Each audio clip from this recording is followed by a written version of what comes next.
నమస్తే ఫ్రెండ్స్. మన ఇండియాలో టాటా గ్రూప్ అనేది చాలా పెద్ద సంస్థ కదా. అయితే ఈ టాటా గ్రూప్ వాళ్ళు బీజేపీ పార్టీకి కొంత డబ్బులు విరాళంగా ఇచ్చారు. ఇక్కడ ప్రశ్న ఏంటంటే టాటా గ్రూప్కు అన్ని కోట్ల రూపాయల డబ్బులు ఎక్కడి నుంచి వచ్చినాయి? ఇది మొదటి ప్రశ్న. రెండో ప్రశ్న వచ్చేసి ఈ ప్రైవేట్ కంపెనీ వాళ్ళు ఈ విధంగా ఉన్నటువంటి రాజకీయ పార్టీలకు ఎందుకని డబ్బులను విరాళంగా ఇస్తున్నారు అనేది రెండో ప్రశ్న అనమాట. ఈ రెండు ప్రశ్నలు మనం కొంచెం డీప్గా ఆలోచించినట్లయితే అసలు విషయం ఏంటనేది మనకు అర్థమవుతుంది. మీకు ఒక డౌట్ రావచ్చు, బ్రదర్ ఆ టాటా కంపెనీ అనేది ఒక ప్రైవేట్ కంపెనీ, ఈ విధంగా వచ్చే రాజకీయ పార్టీలు, ఈ టాటా కంపెనీ యొక్క డబ్బులు ఈ రాజకీయ పార్టీకి ఇస్తే మధ్యలో మీకేంటి ఇబ్బంది అని అనుకోవచ్చు. అంతే కదా మీ ప్రశ్న. ఈ ప్రశ్న మీకు వస్తుందని నేను ఆల్రెడీ ముందు ఒక ప్రశ్న వేసిన. టాటా గ్రూప్ వాళ్ళకు అంత డబ్బులు ఎక్కడి నుంచి వచ్చినాయి అంటే వాళ్ళు వ్యాపారం చేసినారు బ్రదర్, సంపాదించినారు, రైట్. ఈ వ్యాపారం ఎక్కడ చేసినారు? రాజస్థాన్ ఎడారిలో చేశారా, లేదంటే అమెజాన్ అడవుల్లో చేశారా? మన ఇండియాలో మన ప్రజలతోనే కదా వాళ్ళు వ్యాపారాలు చేసింది.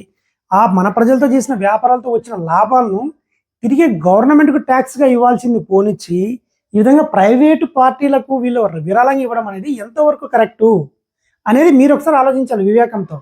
అప్పుడు ఆ విధంగా ఆలోచించినప్పుడు ఇక్కడ జరిగేటువంటి లోపాయకారి ఒప్పందాలు ఏంటి, దానివల్ల ప్రజలు ఎంత నష్టపోతారనే విషయం మనకు అర్థమవుద్ది అనమాట. అసలు రండి, ఏంటి ఈ యొక్క ఒప్పందాలు, ఎందుకు ఎన్ని కోట్ల రూపాయల డబ్బులు చేతులు మారిందనే విషయాన్ని నేను కొంచెం డీప్గా ఎక్స్ప్లెయిన్ చేస్తాను, మీకు అర్థమవుతుంది. 2024 సంవత్సరంలో 3 సెమీ కండక్టర్ మ్యానుఫ్యాక్చరింగ్ యూనిట్ను మన సెంట్రల్ గవర్నమెంట్ వాళ్ళకి మన ఇండియాలో కన్స్ట్రక్షన్ చేయాలని ఒక జీవో పాస్ చేశారు. అయితే ఈ 3 యూనిట్లు కన్స్ట్రక్షన్ చేయడానికి సెంట్రల్ గవర్నమెంట్ వాళ్ళకు దాదాపు 1,00,000 కోట్ల రూపాయల డబ్బులు ఖర్చు అవుతుంది. అయితే మామూలుగా గవర్నమెంట్ ప్రైవేట్ భాగస్వామ్యంతో ఇవి చేస్తూ ఉంటారు. ఈ 3 సెమీ కండక్టర్లో ఉన్నటువంటి ఫ్యాక్టరీలలో 2 సెమీ కండక్టర్ యూనిట్ను టాటా గ్రూప్ వాళ్ళు దక్కించుకున్నారనమాట. వీళ్ళు దక్కించుకునేందుకు గాను 50% సబ్సిడీతో 44,203 కోట్ల రూపాయలు మన సెంట్రల్ గవర్నమెంట్ వాళ్ళు ఈ టాటా గ్రూప్కి సబ్సిడీ ఇచ్చారు. అర్థమవుతుందా? ఇంకొకటి 2 యూనిట్లు పోయిన తర్వాత ఇంకో 3వ యూనిట్ ఉంటుంది కదా, ఈ 3వ యూనిట్ అనేది మురుగప్ప గ్రూప్ వాళ్ళు దక్కించుకున్నారు. వీళ్ళకి వచ్చేసి 3,501 కోట్ల రూపాయల సబ్సిడీ సెంట్రల్ గవర్నమెంట్ నుంచి ఆ మురుగప్ప గ్రూప్కి అందుకున్నారు. ఈ మురుగప్ప గ్రూప్ వాళ్ళు 125 కోట్ల రూపాయల డబ్బులను ఈ బీజేపీ పార్టీకి విరాళంగా ఇచ్చారు. ఓకే, అయితే ఇప్పుడు మరి టాటా గ్రూప్ వాళ్ళు ఎంత ఇచ్చారో చూద్దాం రండి. టాటా గ్రూప్ వాళ్ళు 2021-24 సంవత్సరంలో ₹1 కూడా ఎవరికే కానీ విరాళం ఇవ్వలేదు. ఓకే, తరువాత 2024-25 సంవత్సరానికి గాను 915 కోట్ల రూపాయలు విరాళం ఇచ్చారు. 2024లో వీళ్ళకు 2 ప్రాజెక్టులు కన్ఫర్మ్ అయినాయి. ఈ 2 ప్రాజెక్టులకు గాను 44,203 కోట్ల రూపాయల సబ్సిడీ పొందినారు.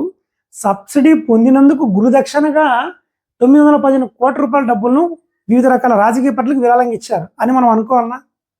మీకు అర్థమైంది అసలు విరాళం అనేది ఎవరికి ఇవ్వాలి? టాటా గ్రూప్ వాళ్ళు. టాటా గ్రూప్ వాళ్ళే కాదు, ఎవరైనా సరే విరాళము అనేది ఎవరికి ఇవ్వాలి? దాతృత్వము అంటారు దీన్ని తెలుగులో, అచ్చ తెలుగులో.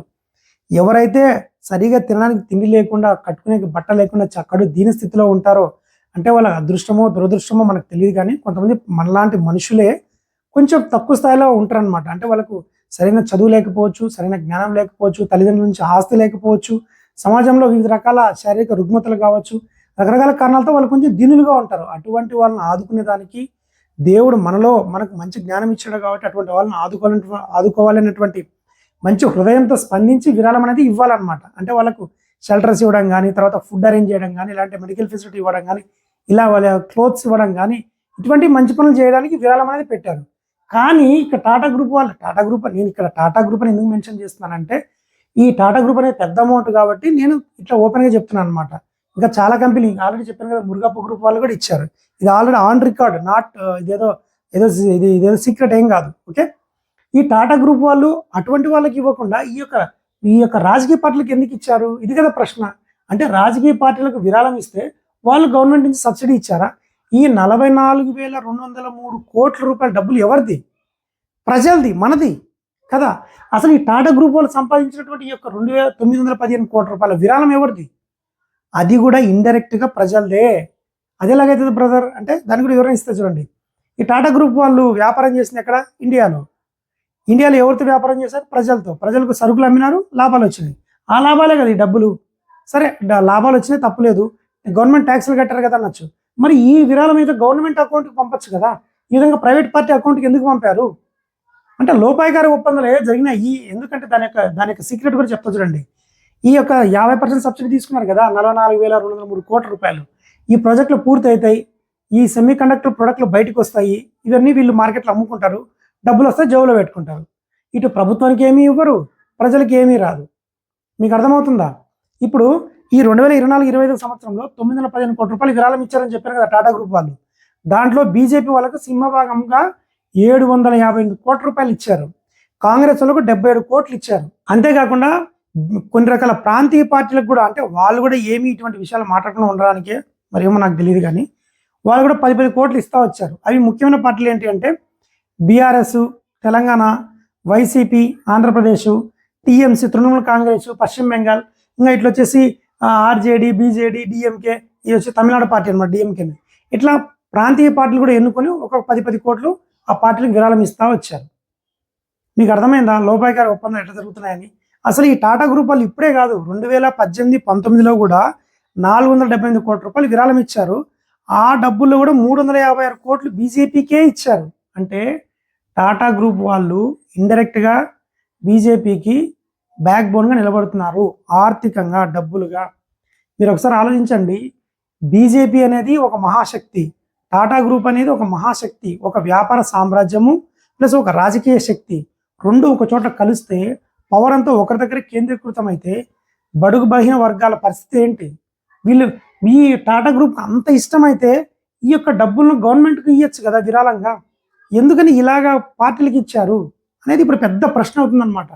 ప్రజలారా, ఇదేదో నేను టాటా గ్రూప్ను నెగిటివ్గా మాట్లాడమని కానీ బీజేపీకి యాంటీగా మాట్లాడడం అనేది నా ఉద్దేశం కాదు. కానీ ప్రజలు, సాధారణమైన ప్రజలు, మన డబ్బులు డైరెక్ట్గా ఇండైరెక్ట్గా ఈ విధంగా 1, 2, 3, 4, 5 మంది చేతుల్లోనే కేంద్రీకృతం అయిపోతే మన ఇండియాలో అభివృద్ధి అనేది ఆగిపోతుంది. మీరు అనుకుంటున్నారు ఈ సెమీ కండక్టర్లో ఇన్ని కోట్లు, ఇన్ని లక్షలని, ఇదంతా బ్యాక్ ఎండ్లో డబ్బులు ఎప్పుడు బయటికి రావాలా?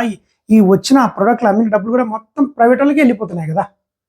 ఈ విధంగా చేయడం బట్టి ఏమవుతుందంటే మనకు ప్రజలకు జరిగే నష్టం ఏంటి అంటే, ఒక హైవేలు కన్స్ట్రక్షన్ చేస్తారు, హైవేలు కన్స్ట్రక్షన్ చేసినప్పుడు హైవేల పైన టోల్ గేట్లు ఎందుకు పెడుతున్నారు? మీకు అర్థమైందా? ఎందుకంటే గవర్నమెంట్ డబ్బులు లేవు. ఈ డబ్బులు ఈ విధంగా వీళ్ళు లోపాయకారి ఒప్పందం, ఇటు ప్రైవేట్ వాడికి 44,000 కోట్లు పోయింది, ఈరోజు కాకపోయినా రాబోయే 4 ఏళ్ళ కల్లా ఈ 44,000 కోట్లు ఈ టాటా గ్రూప్కి వెళ్ళిపోయినట్టే డబ్బులు లెక్కేసుకోవచ్చు 4-5 సంవత్సరాల తర్వాత. ఆల్రెడీ ఇన్స్టెంట్గా వీళ్ళకి 750 కోట్లు వీళ్ళకి వచ్చేసింది. వీళ్ళు హ్యాపీ, వాళ్ళు హ్యాపీ, నాశనం అయిపోయింది ప్రజలు. పోనీ రోడ్డు కన్స్ట్రక్షన్ చేయాలంటే మా దగ్గర డబ్బులు లేవు, ఒకవేళ ప్రైవేట్ వానికి ఇస్తే టోల్ గేట్ పెట్టుకొని 30,000, 40,000, 50,000 రాబట్టుకుంటాడు. ప్రజలకు నష్టం కదా. దీనికి సొల్యూషన్ ఏంటి?